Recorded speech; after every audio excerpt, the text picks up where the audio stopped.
Miss Greenwood? Miss Greenwood, are you okay? I come back from my thoughts and see Emma staring at me from the other side of the room. She looks worried. It's raining. I close the window and sit down on my chair. Sorry, I was miles away. I reply and give her a smile. She frowns, probably figuring out that I was forcing it.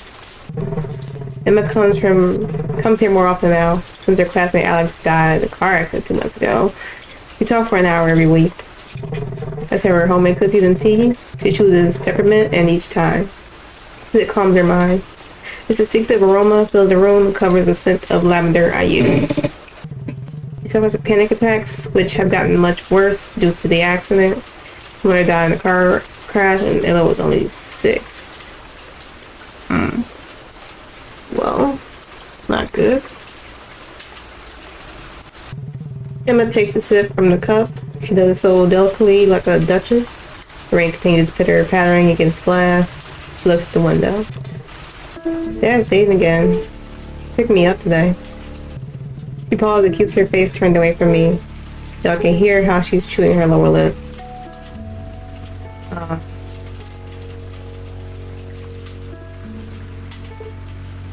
Do you like her? Dad seems happy. But now we gotta push it. Gotta make sure she's okay. How do you feel about her? She didn't try to hug me the first time we met. That's a plus. She chuckles dryly. We're supposed to go to a picnic today. 3 of us.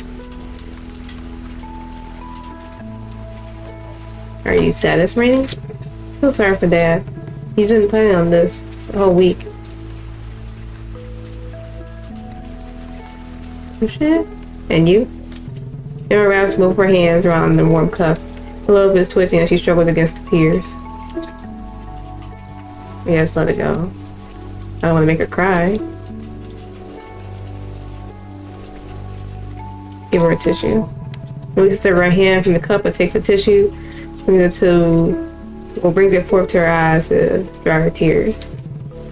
I know he means good, but he just doesn't get it why I always seem so distant to them. There was this Janet girl Dad was seeing a few years ago. He was very affectionate, but not annoyingly so. He kept telling Dad she was too good for him. He chuckled bitterly. Her perfume reminded me of summer. It was similar to what my mom would use.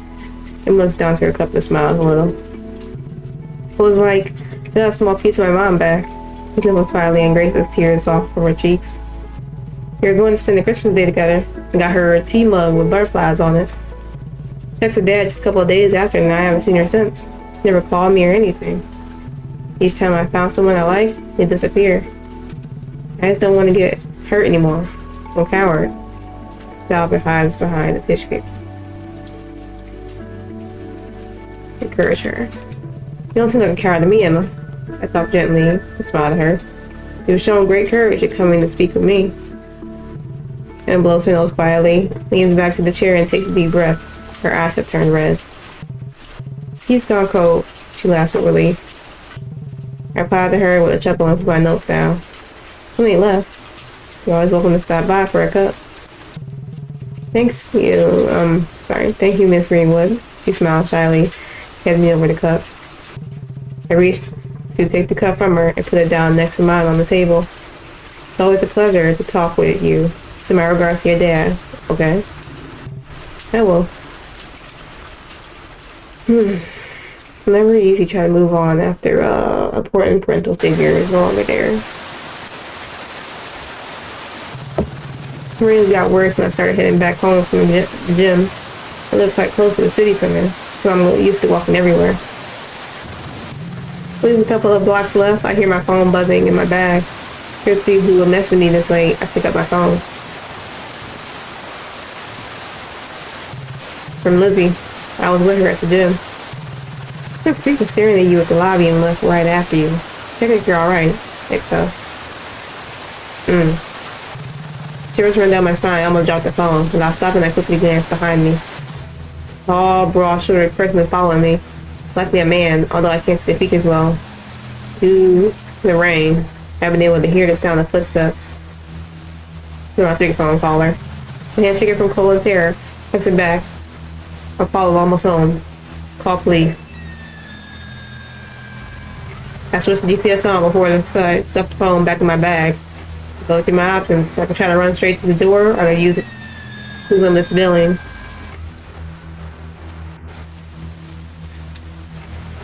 Try losing him? His flip turned to the close alley on my left and clicking my steps. Before I see my pursuer speeding up the jog and heading after me. To the left. Grandpa just scampered through the village, little alleys, sounding my boots ejaculating from the wall surrounding me. And right. You have to look behind me, I must keep going. And right. Someone's calling, but I can't stop now. Who are turning on me on my door. To the left. There's a ringing, feeling my heart is bursting. My chest a bit further. And straight. Ah. Where's he going? Oh no, we can't head back.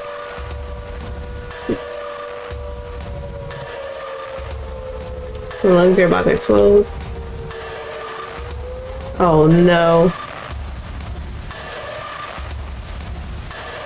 Oh no.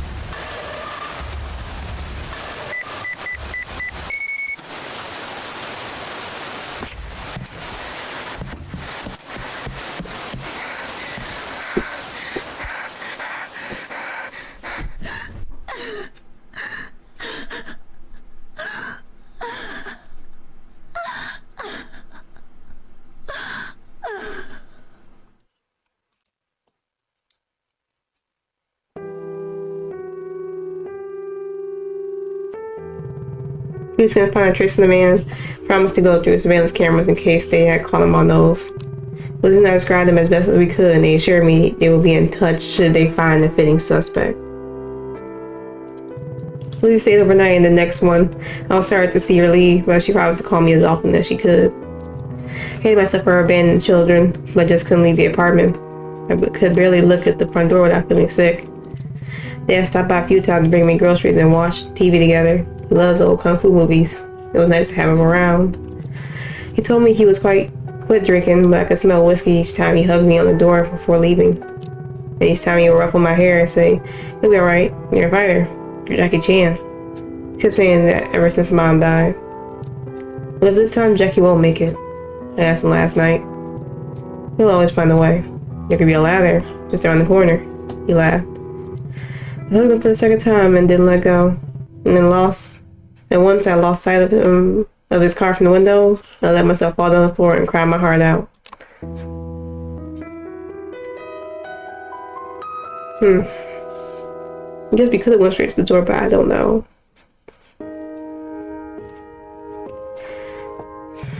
A few weeks felt like an eternity. It was good to be back at school. Everything was as before, except my greens, which their janitor forgot to water. Miss Wood should get plastic instead. Easy to take care of, she said when we took the withered plants to the trash. She dropped my lavender scented candle jar while picking up the dead golden pots from the shelf. So the glass got barely scratched when it hit the floor with a strong impact. You shouldn't get rid of this old foul thing before it gets you killed. She shook her head, horrified by the dent that appears in the floor.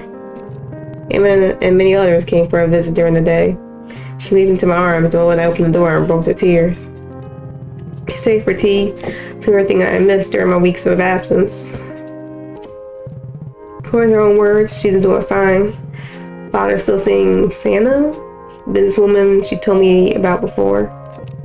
Emma has apparently gotten along well with her. Santa is finished, and showing pictures of Lapland where some of her family lives. She's promised to take Emma there someday to meet the real Santa Claus and his reindeer, although Emma was sure she was just trying to tease her. It was a relief to see Emma so happy, and I promised I could see her again soon as I got properly back on my feet. Oh, before I forget, she looked into her backpack and hands me over a beautiful tea mug with butterflies painted on its side. I want you to have it, Miss Greenwood. I can't tell her no. It's gorgeous. Thank you so much, Emma. I took the mug from her. I knew you would like it, she smiles. It's new beginnings. I raised the mug for a toast.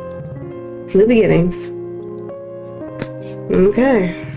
By afternoon, my desk was overflowing with cards and gifts from the children and the staff. I was getting ready to leave for the day when I heard a knocking on the door. It's open, I called out while packing my things. Sorry to bother you so late, Miss Greenwood. You can come back tomorrow if you're just leaving. Oh, it's quite alright, Samir. Please come in. Wishing welcome and offer a seat. Samir was one of Alex's closest friends. Samir visited me a few times after the accident, but I haven't talked with him since. Would you like something to drink? Got tons of chocolate if you want some. No, I'm fine. Thank you, he says. Samir walks in and closes the door behind. He seems really anxious. How can I help you? I asked, smiling, keeping a little distance from him. I don't know how to say this, he pauses, but it's been haunting me for months now. Samir takes his phone and turns the screen towards me. It's a picture of... I look nauseous. I feel nauseous. Close my eyes and try to shake it off. As the stare has burned into my mind. Put that away, please. Samir followed my request immediately by taking his phone down to his side. God, why would you show me that? Who took it? The police? Where'd you even get that? Other questions rushed out of my mouth. You won't believe this, but Alex sent it to me. Only day before the accident.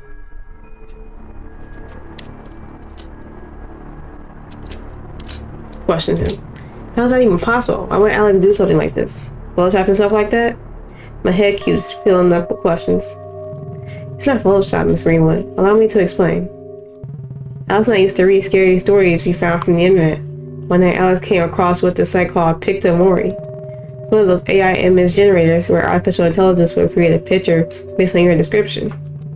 According to this scary story, if you should enter your own name as a text prompt and send it to the AI exactly 3 a.m., AI produces the picture how you would die, Smith explains calmly. This quickly became an online dare among young people. Shockingly, there are lots of evidence how their predictions have come true. Question him though. How do you even know if any of them are real? And what about Alex? The picture doesn't even prove anything. I want to see his body, Miss Greenwood. Alex was missing his left eye. With all respect, I would never lie about something like this. I knew he was telling the truth. Samir wasn't that kind of person who would just lie about something like this. I need to sit. My head hurts. I let myself drop on the chair. All lights in the room dazzle my eyes. This is a bit too much. Terribly sorry. I'm terribly sorry, Miss Greenwood. I just couldn't keep this to myself anymore. Comfort him.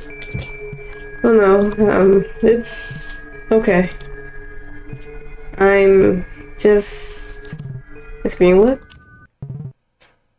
I guess I blacked out. I can hear Samir's calming voice as he calls an ambulance until everything goes silent.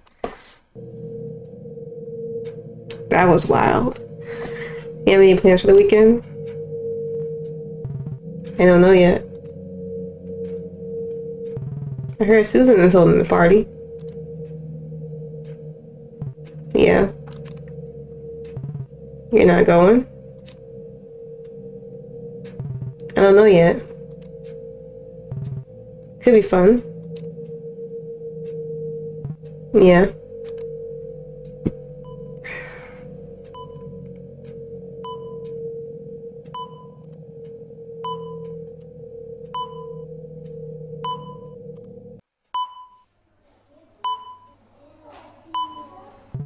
I woke up at the central hospital just a couple hours after the paramedics had brought me in.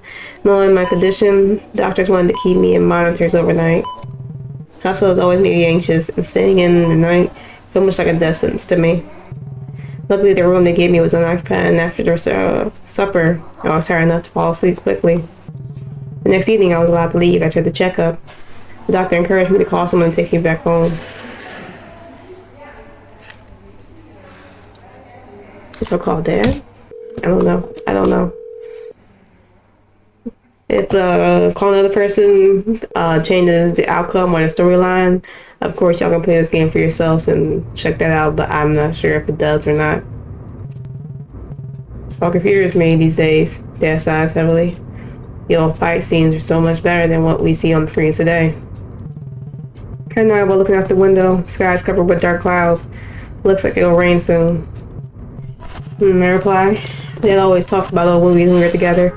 Avoid conversations that could lead to an argument or things that could make me sad. I remember watching Enter the Dragon in 1973 in cinema. I was 14 years old, and your granddad took me there as a treat for being good at school.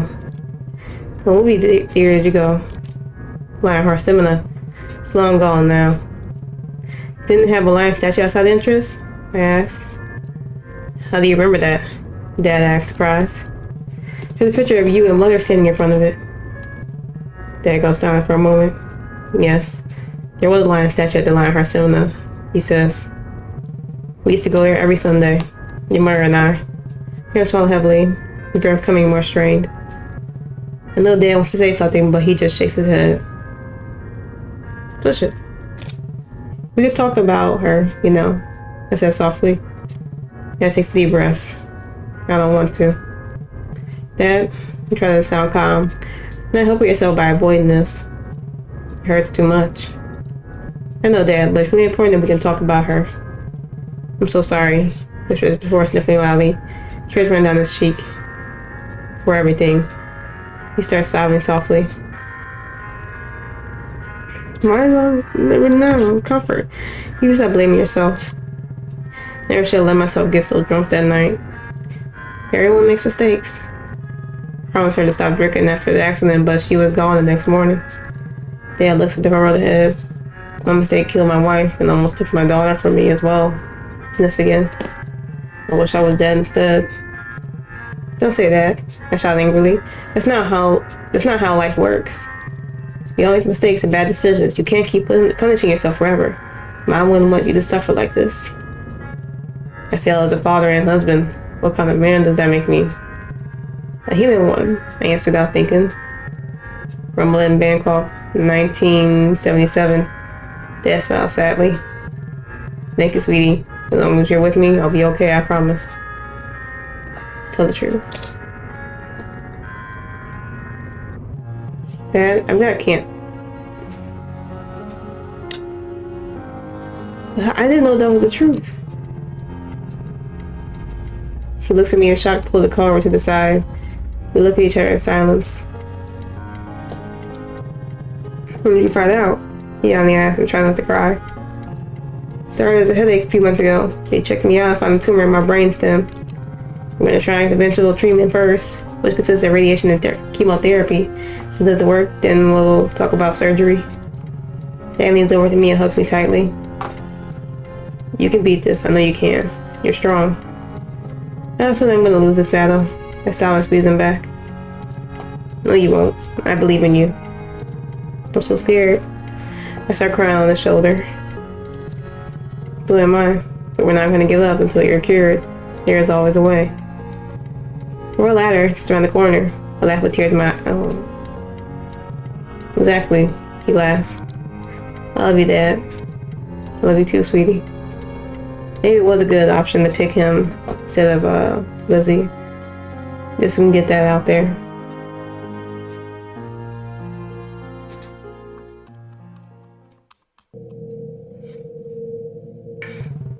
Have we decided yet? I think I'll be going.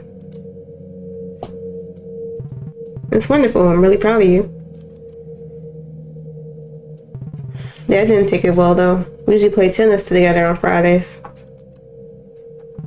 Remember that you have the right to do your own choices. He says house parties are a waste of time. Talk to him. He was once your age, too.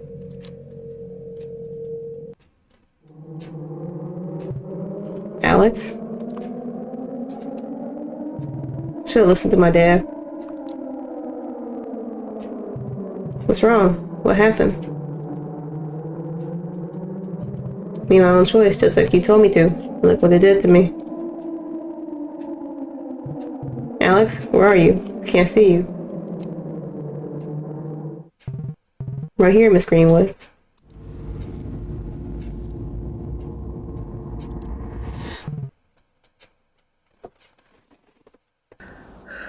I'm sorry, y'all. I'm sorry. There was a jump scare and I looked away.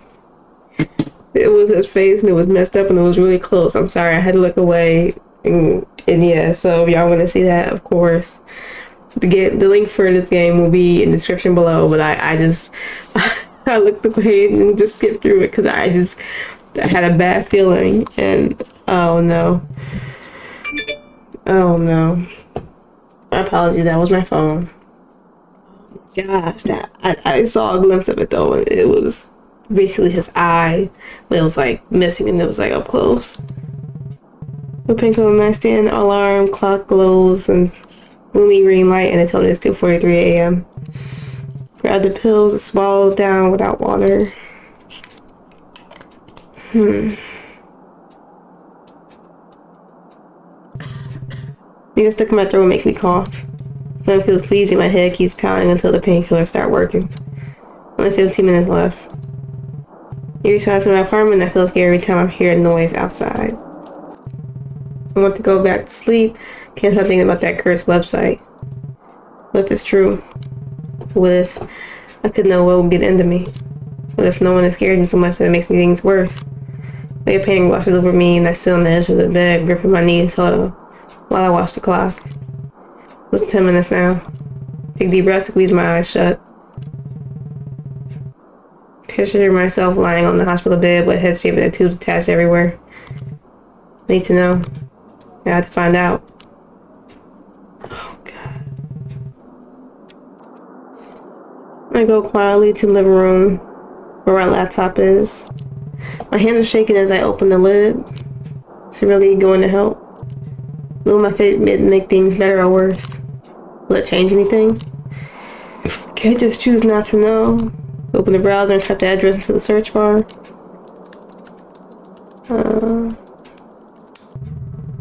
Page loads and I read about this picture and a warning. Website contains material which may be inappropriate for some users. Do you wish to proceed? Click yes and the text fades away and the new window opens. On the screen is a form to fill in. Once there is explanation, all I need to do now is write my name and wait until the clock is exactly 3 a.m. Take a deep breath and begin typing my full name.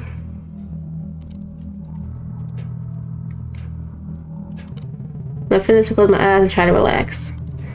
Next thing I know, the clock says 3 a.m. and I press enter and wait.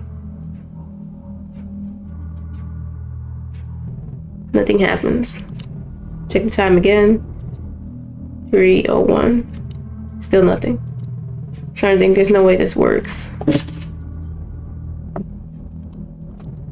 Yeah, I made a mistake somewhere. I mean, sure I typed my name correctly.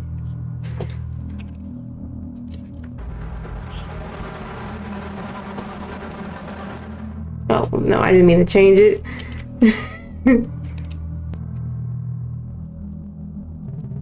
I refresh the page.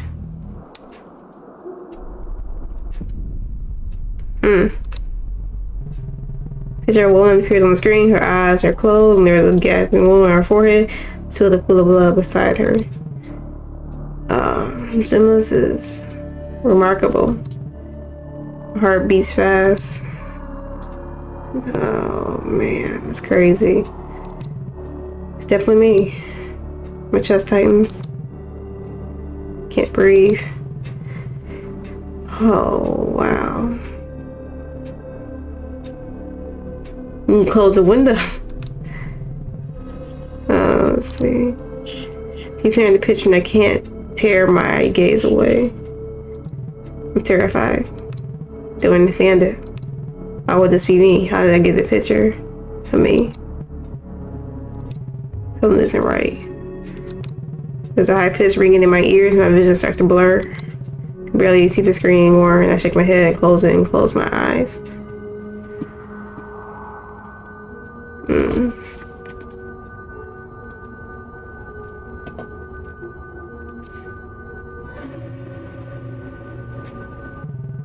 Religion flashes through my mind, takes me, and makes me feel nauseous.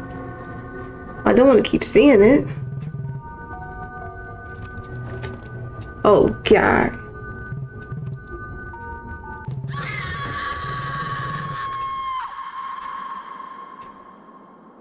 Thank you. Cause oh man. Her head so badly I can hardly stand up. Stumble to the bathroom and run cold water over my face. Her beat slowly returns to normal, but my hands still tremble. Walk toward the bedroom, collapse on the floor, and pass out on the spot.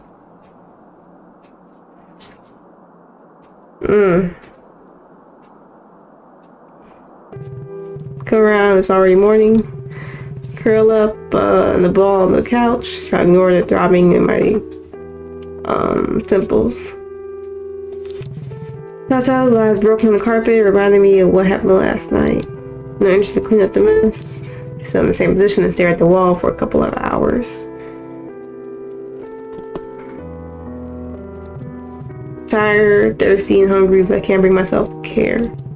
I have to go back to school to pick up the things left there, but I can't get up. It's almost noon before I finally force myself out of the apartment. I decided I have to call the janitor to let me in. Kiki, Peely, Whaley, you feeling alright? Managed a weak smile.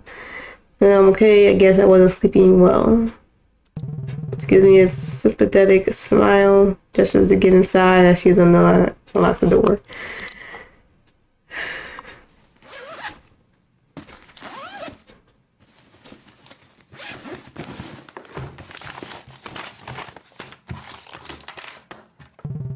I show you everything. Put down the bag containing my belongings on my desk.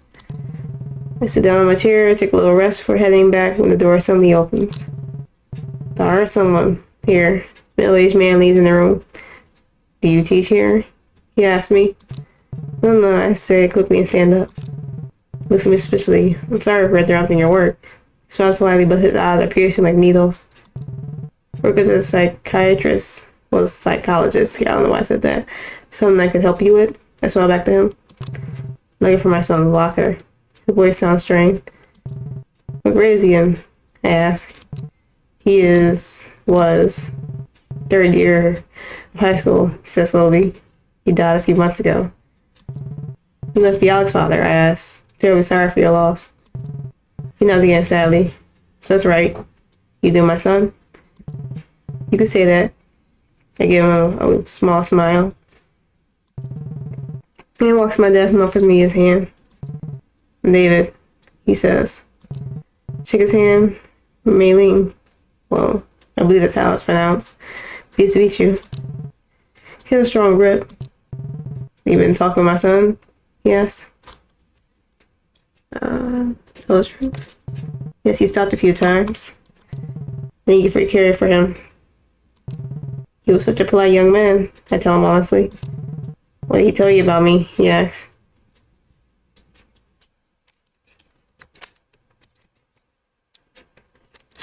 Tell a white lie. He said he loves you very much and you were always there for him. He turns pale and looks away from me. I'll talk to him when his phone starts to ring. Sorry, I'll get this real quick. David waits slightly for a response and walks from the desk, reaching into my bag. Call from a restricted number. Hello? Assistant Commissioner Scully speaking. Is Maylene Greenwood on the phone? My heart begins to race. Yes, I answer, my voice breaking. Is everything alright? Yes, I'm fine. Put yourself to sound calm. You got concerning news from your last month. Found footage of the person you were Oh no. Oh no. I think that was David. I hope to God that wasn't David. But I feel like that was David. Yes. Happy what we found. Perhaps you could help us recognize the suspect. Okay.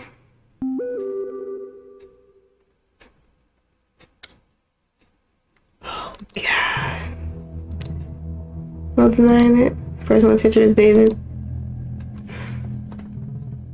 I guess and look up. David sitting next to the shelf on the opposite side of the room. Meaning, is something wrong? Here she looks really pretty. Try to speak calmly. Do you require emergency assistance? Because I would love that. I laugh and keep my eyes on David. Are you in immediate danger? Absolutely. I would like to order 5 rolls. I lean over the desk and close my eyes for a second. The pulse is beating so fast I can feel it through my fingertips. Understood, officer, on the way. Please don't hang up. Thank you.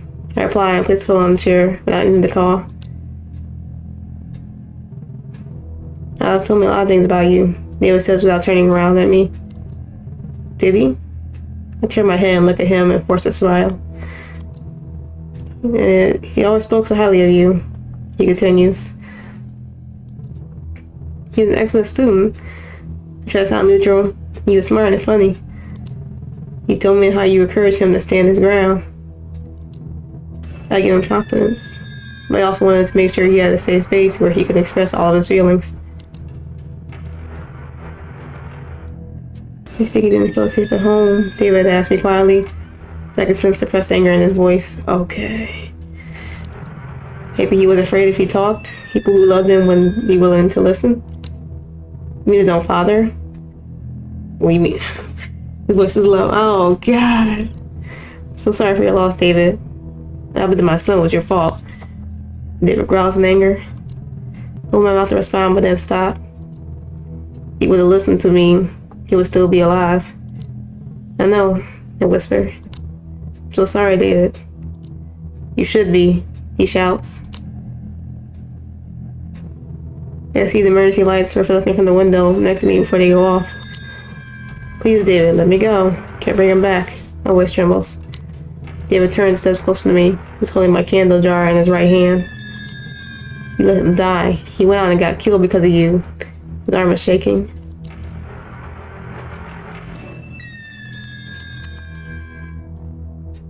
If this doesn't work, then... David, I whisper, it's not too late to fix this. David takes a deep breath and steps closer. His face is twisted in rage and grief. I'll never forgive you for what you've done. Raise the jar and ready to strike, but I act faster and swiftly throw the butterfly cup at him.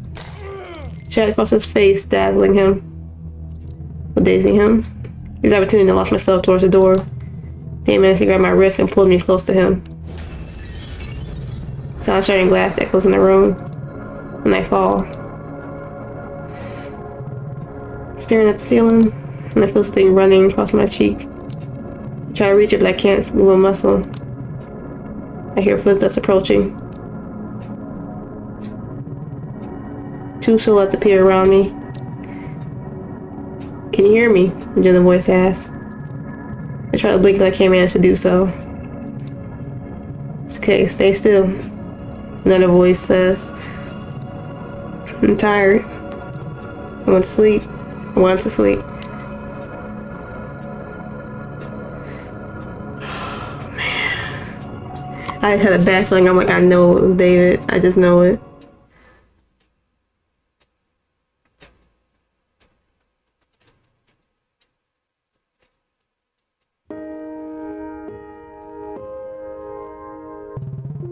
Early since November, but the sun on New Year's Day is shining brightly. The rays of sunlight are like a warm greeting from heaven.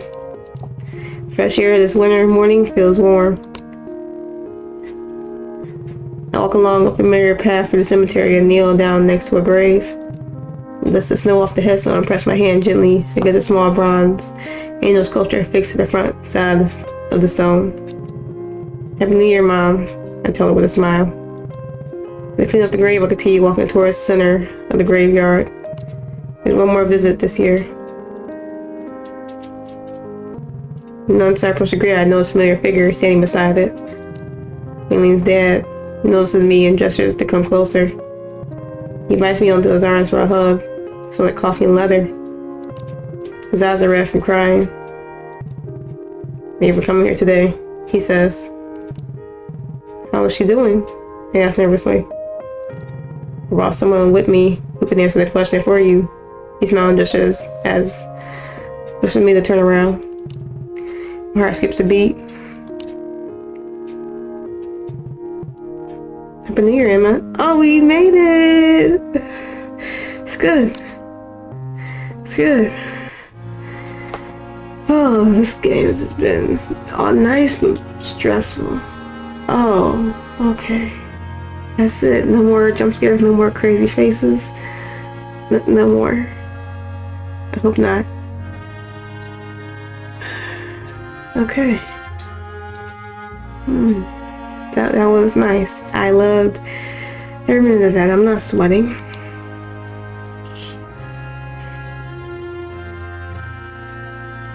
No sweat at all.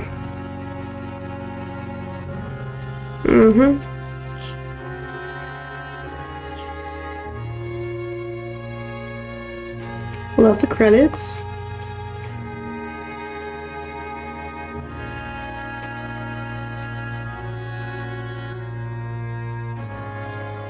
Oh no, thank you. Thank you. All that. I loved all of that. And the mug that I guess saved our life. Really pretty.